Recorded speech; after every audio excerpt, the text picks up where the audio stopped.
Alors bonjour à toutes et à tous et bienvenue à ce point de marché du jeudi 17 mai 2018. Yoav Nizar, très heureux de vous retrouver pour un nouveau point donc sur Forex, indice, et on parlera également des matières premières. Alors tout d'abord, je laisse prendre connaissance de l'avertissement lié au risque de trading et je vous rappelle bien évidemment que vous disposez du chat pour laisser vos commentaires et poser toutes vos questions. Le trading avec effet de levier amplifie toujours les gains et les pertes. Un compte risque limité présente un risque de perte du capital investi. L'investissement sur compte titre présente un risque de perte en capital. IG fournit exclusivement un service d'exécution d'ordre. Cette présentation est donnée à titre indicatif et ne saurait être considérée comme un conseil ou une recommandation. Voilà, tant que vous lisiez cet avertissement légal sur les risques, je vous salue à vous tous qui êtes présents donc sur le chat. Bonjour à Gilles, Raymond, Didier, Benjamin, notre Didier d'ailleurs, nous avons la chance d'avoir deux Didier parmi nous, et merci donc à Raymond également de me confirmer que le son image fonctionne bien. Bonjour Hubert également. Donc n'hésitez pas justement à réagir sur ce chat et me poser toutes vos questions. Voilà, c'est parti donc pour ce point de marché. On va débuter avec le cours de l'euro-dollar, le taux de change euro-dollar, qui poursuit sa tendance baissière. Je dirais même mieux qu'il relance sa tendance baissière après avoir cassé ce niveau de support à 1,1828. Niveau de support intéressant, formé, vous voyez, en unité de temps 4 heures, qui a été cassé par un pattern de continuation baissier. Pattern baissier donc sous la forme de méthode descendante. Vous voyez. Donc c'est vrai qu'on en avait parlé souvent de cette configuration lors des points éducatifs. Donc la méthode descendante qui consiste tout simplement, qui fait suite à une tendance baissière. Le marché donc qui forme une première bougie rouge, quelques bougies de correction vertes, puis une bougie rouge qui casse le précédent creux, ce qui est donc le cas. Alors le cours en effet est remonté car bien sûr le cours n'avance pas, je dirais que la tendance ne se fait pas en ligne droite, en tout cas le cas échéant, mais l'euro-dollar qui a confirmé son risque baissier en effectuant donc un pullback sous cet ancien support devenu donc résistance potentielle à 1,1828. Donc sur du court terme, en effet, comme vous le voyez, l'euro-dollar qui teste ce creux, ce point bas, à 1,1763. Pour ma part, je pense que l'euro-dollar conserve encore une marge de progression baissière, puisque si l'on regarde ce graphique en unité de temps hebdomadaire, on se rend compte qu'en fait, il y a un niveau de support majeur à 1,1715. Un support majeur de long terme qui part donc de ce point haut de la séance du 24 août 2015. Le momentum baissier qui s'accentue. Donc ça c'est pour en effet du moyen terme, du long terme même. Malgré d'ailleurs un marteau formé en données hebdomadaires, comme vous voyez, j'en ai parlé ça en début de semaine, de ce marteau qui n'a pas produit ses effets. Et si l'on regarde le graphique en données journalières, on se rend compte en effet que l'euro-dollar, malgré un doji qui est une figure d'indécision, le cours qui reste orienté à la baisse. Et donc comme je le disais, en effet, il reste un potentiel de baisse selon moi pour aller chercher un 17,15. Alors est-ce le bon moment pour dégager une stratégie baissière? Si l'on gère son risque avec un 18,36 éventuellement, je pense en effet, en tout cas que le marché pourrait réagir sur un 17,15 en cas d'éventuel retour bien sûr. Auquel cas, alors on verra justement s'il s'enfoncera ou non. Une chose qui est sûre, c'est qu'une cassure du taux de change euro-dollar de ce seuil, de ce support de long terme à 1,1715 pourrait en effet clairement enfoncer le taux de change en direction du seuil à 1,15. Voilà donc pour l'euro-dollar, risque baissier après un pullback sous le niveau de support précité et donc risque baissier. Je vais parler du GBP-USD. Le GBP-USD, lui qui fluctue à l'intérieur d'un trading range entre les 1,3614 et 1,3460. Le cours du câble en effet qui a enrayé d'ailleurs sa tendance baissière, et le taux de change donc qui tente à présent, pour ce qui est de l'intraday, de rebondir juste au-dessus de ce niveau de support 1,3460. Donc potentiellement le cours pourrait en intraday se rapprocher de cette résistance à 1,3614. Une cassure, une sortie par le bas de ce range, donc une cassure de ce seuil, de ce support en 34,60, relancerait le risque baissier. Le cas échéant, le GBP USD pourrait retomber en direction de ce seuil d'inversion de polarité situé à 1,3318.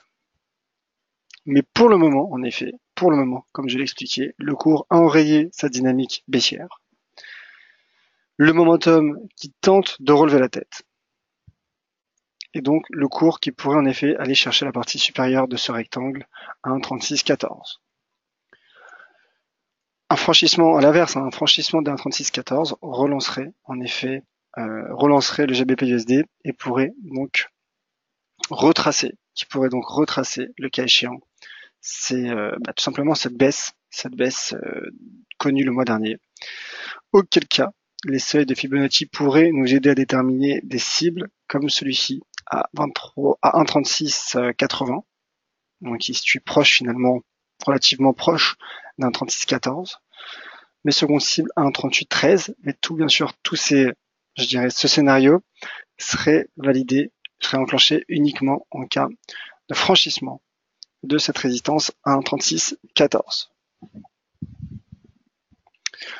L'USD Yen à présent, configuration intéressante sur l'USD Yen, c'est vrai que ça fait un moment que j'en parle, et le cours donc qui accélère enfin, en effet le cours qui testait la partie supérieure d'un range situé entre les 109 et 110, et le cours qui a donc franchi les 110 yens, qui a effectué son petit pullback, vous voyez, en données journalières, et qui reprend sa marche haussière en direction de notre cible, notre seconde cible à 111,21.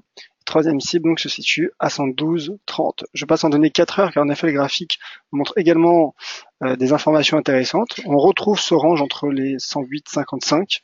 Vous voyez qu'on peut ajuster à 108,55. Je rappelle que le 108,55 au passage est un niveau de support qui a soutenu le taux de change USD-Yen durant la majeure partie de l'année 2017. Et le cours, vous voyez, qui effectué deux pullbacks, un double creux sur ce seuil à 110.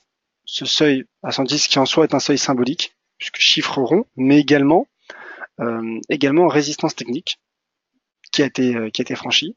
Donc magnifique seuil d'inversion de polarité à 110 et le cours qui est donc haussier. Le cours qui est haussier a noté une petite contradiction en effet entre le momentum, mais qui n'en est pas réellement une, puisque si on regarde les creux, oui, alors il y a une petite contradiction en effet. Mais en tout cas, pour le moment, malgré ça, le momentum, l'indicateur RSI qui croise à la hausse la bande 70 et le taux de change, donc, qui est dans le sillage de son pullback sur 110, poursuit sa remontée. Parlons de l'AUD USD, car en effet, lui, les chiffres de l'emploi qui sont tombés en Australie la nuit dernière, de bons chiffres dans l'emploi. Petit rebond en effet du taux de chômage à 5,6%, mais un nombre de créations d'emplois qui est ressorti nettement supérieur aux attentes du consensus, à 22 600 créations d'emplois donc créées le mois dernier en Australie, et cela n'a pas permis au dollar australien de franchir sa première résistance face au dollar américain. Car en effet, je parlais de range. C'est vrai que ces dernières séances, on voit qu'il y a pas mal d'indécisions sur le marché, notamment sur le marché du Forex, puisqu'on voit donc notamment un taux de change AUD-USD qui fluctue entre les 0,7550 et 0,7448. Alors c'est vrai qu'en données 4 heures, ça ne donne pas beaucoup d'informations, mais en données journalières, on retrouve ce range qui prend finalement les cours de clôture et d'ouverture des bougies depuis l'entame du mois de mai. Et donc en effet le cours qui est en train d'échouer sous la partie supérieure de ce rectangle étroit est formé à court terme, mais un rectangle tout de même, et donc qui procure en effet un risque baissier au taux de change AUD-USD qui pourrait de ce fait retomber sur les 0,7448. Alors toutefois on voit que l'AUD-USD met de plus en plus de pression sur cette résistance à 0,7550. Donc une chose qui est sûre, c'est qu'en cas de franchissement de cette résistance à 0,7550, le cours qui pourrait se projeter sur 0,76 25, qui est donc un seuil d'inversion de polarité de long terme, comme vous le voyez sur mon graphique. Je me replace rapidement en données 4 heures, simplement, voilà, pour montrer l'échec qui pour le moment est en train de prendre forme. Et le cours se dirige donc vers ce support à 0,7448. Voilà pour l'IDUSD. Je vais passer aux matières premières un peu. Si vous avez d'autres questions sur certaines paires du Forex, n'hésitez pas. Simplement pour parler de l'once d'or qui aura finalement cassé ce niveau de support majeur à 1307 $. En effet, sur support, ma stratégie était haussière, mais mardi, le cours, comme vous voyez, a pulvérisé clairement ce niveau de support et qui a également cassé l'ancienne résistance de long terme à 1295 $. Le cours qui désormais prend la direction d'un support qui a soutenu le cours de l'or durant le mois de novembre et qui est situé à 1280 $. Voilà. Donc risque baissier sur le cours de l'once d'or.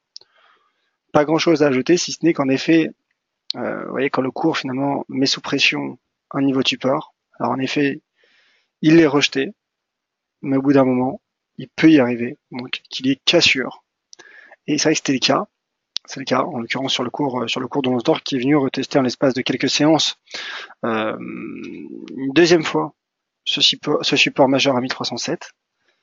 Et en effet, sur support, on ne peut pas dégager de stratégie baissière. Donc, soit en effet dégager une stratégie haussière, ce qui est cohérent, et ce qui était mon cas en effet, sur support.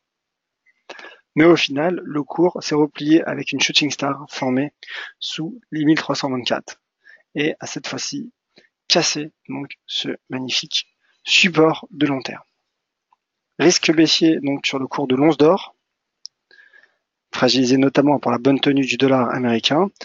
Et parlons également du pétrole, le pétrole qui est haussier, clairement haussier. Je me place en données hebdomadaires pour montrer simplement sa très belle configuration, tendance haussière, droite de tendance. Le cours qui était sorti par le haut, je pense que vous en rappelez, d'un petit biseau, d'un triangle même, un triangle en données hebdomadaires, un triangle qui partait du mois de janvier dernier. Et donc l'objectif théorique de l'analyse technique se situe à 75,80, qui correspond d'ailleurs à ce creux, vous voyez, à ce creux du mois de novembre 2014. Le cours qui fluctue sur ses plus hauts de 3 ans et demi, qui marque d'ailleurs un nouveau plus haut, qui a enclenché, j'ai bien l'impression, un double creux en données hebdomadaires. Le RSI a enclenché un double creux, vous voyez, en données hebdomadaires. En tout cas, le cours accélère dans un contexte fondamental favorable. Je rappelle qu'il y a un rééquilibrage en cours entre l'offre et la demande, sur fond bien sûr de plafonnement de la production des pays membres de l'OPEP, le retrait des États-Unis de l'accord iranien, qui remet en cause finalement l'offre de pétrole iranienne, et l'analyse technique qui bien sûr est également favorable. Le baril de WTI est haussier, et donc je maintiens bien sûr ma stratégie haussière, visant 75,80.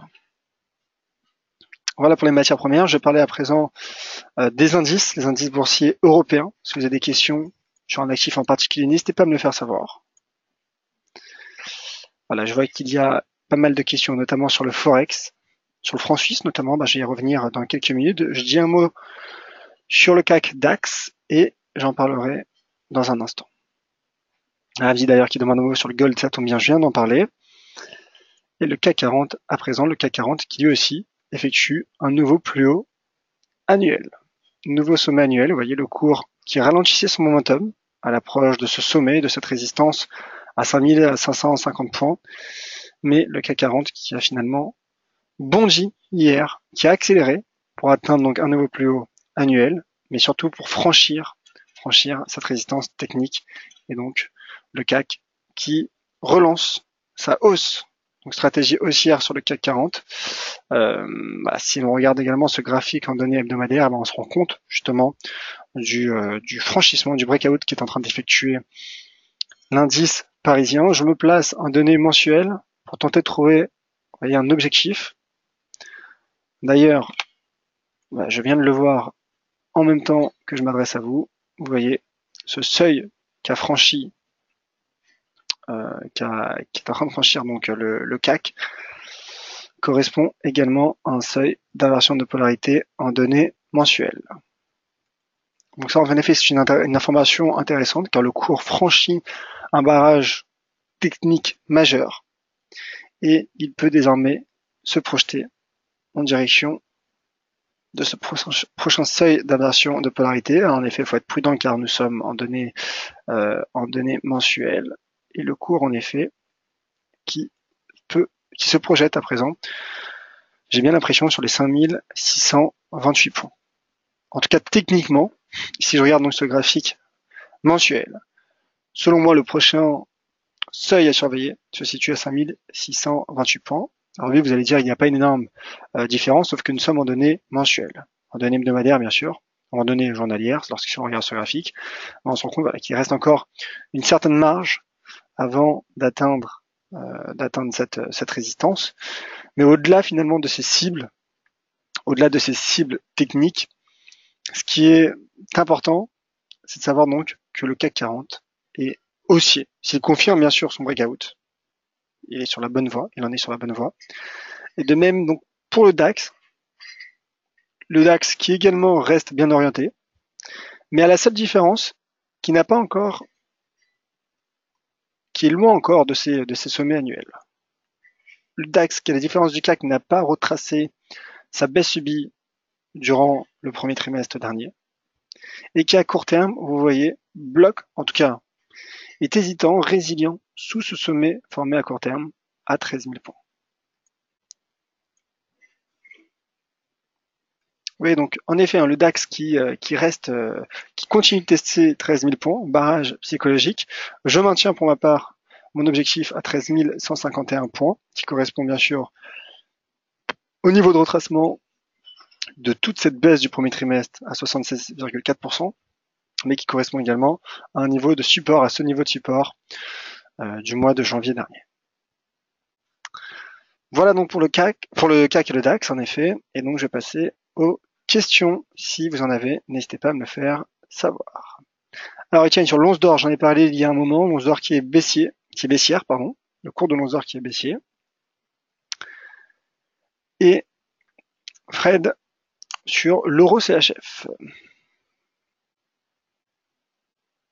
L'euro CHF qui est également baissier après son repli sous cette oblique formée en données journalières. Suit d'ailleurs une shooting star, une nouvelle étoile filante qui est une bougie de retournement à la baisse, puissante d'ailleurs. Et le cours qui, après avoir cassé ses supports 1,1935 et 1,1880, est retombé sur cette ancienne résistance hebdomadaire à 1,1880. Et le cours a non seulement tenu cette ancienne résistance hebdomadaire qui joue donc un rôle de support potentiel, mais au-delà finalement de ce rebond, il a formé un marteau en données journalières. Donc je pense en effet, au vu de ce marteau sur un niveau de support, que le cours pourrait rebondir en direction du seuil à 1,1880. Toutefois, au vu du momentum baissier, alors jouer la hausse serait cohérent, ça rejoint ce que je disais tout à l'heure sur le cours de l'once d'or. En effet, s'attendre, dégager une stratégie haussière serait en effet cohérent avec un marteau sur un niveau de support. Mais au vu donc de la tendance, regardez l'indicateur MACD qui croise à la baisse le seuil 0, donc qui pénètre en territoire négatif. Donc ce que je veux dire par là, c'est qu'en effet, jouer le rebond serait cohérent selon l'analyse technique sur un niveau de support, suite à un marteau qui est puisé. Un marteau qui au passage n'est pas parfait car il y a une petite mèche supérieure, mais dans l'esprit il s'agit d'un marteau.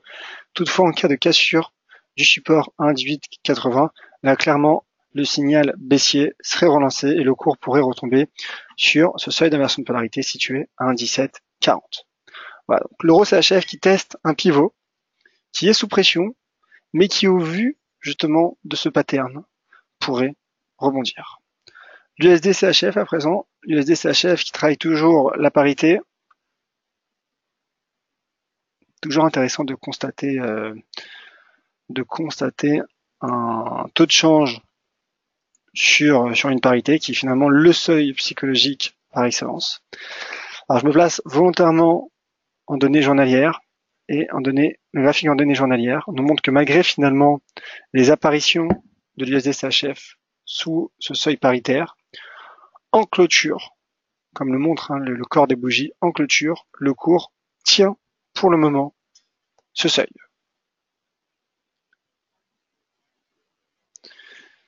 Et le doji formé lundi dernier, pour le moment, produit certains de ses effets puisque le cours latéralise et tente de rebondir. Cette fois-ci, je me place en données 4 heures, car en effet, en données 4 heures, le cours prend la direction de ces points hauts, de ces sommets à 1,0057. Donc ça, c'est pour de l'intraday, en effet, un seuil qui pourrait être atteint. Alors, il y a un risque de trading range entre 0,9948 et 1,0057. Un trading range, vous savez comment on le gère. Soit en dégageant une stratégie donc d'aller-retour, stratégie baissière sous résistance et haussière sur support. Au passage au niveau de support que l'on peut ajuster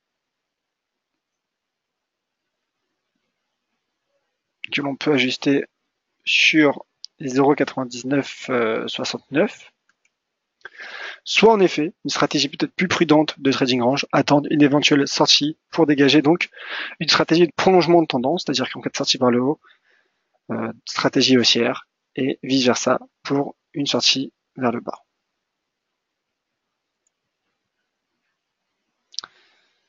Alors, Étienne qui demande à quoi est due cette chute. Je me demande si vous parlez de l'once d'or. Voilà, pour l'once d'or, cette chute est selon moi due à deux éléments. Tout d'abord, la bonne tenue du dollar américain, mais également à la bonne tenue des bourses européennes, des bourses de manière générale. Les bourses qui rebondissent, et donc ce climat d'appétence pour le risque qui semble refaire surface et qui affaiblit bien sûr une once d'or à l'aspect refuge. Uber sur l'euro-dollar, on a rebondi sur une moyenne mobile à 200 en données hebdomadaires. On va regarder ça. Je pense que vous parlez de la moyenne mobile, n'hésitez pas à me le confirmer sur le chat. Mon cher Hubert, je vous en prie. Alors, données hebdomadaires.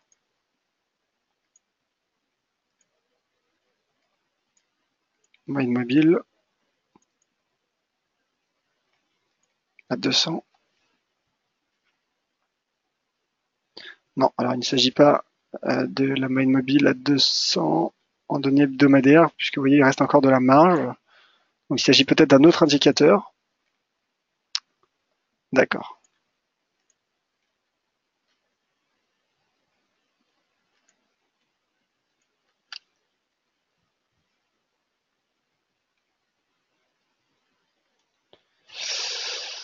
Alors là, je ne trouve pas en effet l'indicateur en question.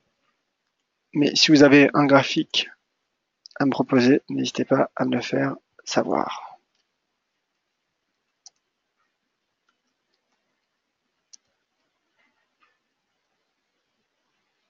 Bon, je ne trouve pas l'indicateur malheureusement. Mais n'hésitez pas donc à m'envoyer un nouveau graphique, notamment via Twitter, @joavnizar. Voilà, donc je pense avoir fait le tour des questions. Merci à toutes et à tous. Alors je vous rappelle que demain nous sommes vendredi. Valentin Franc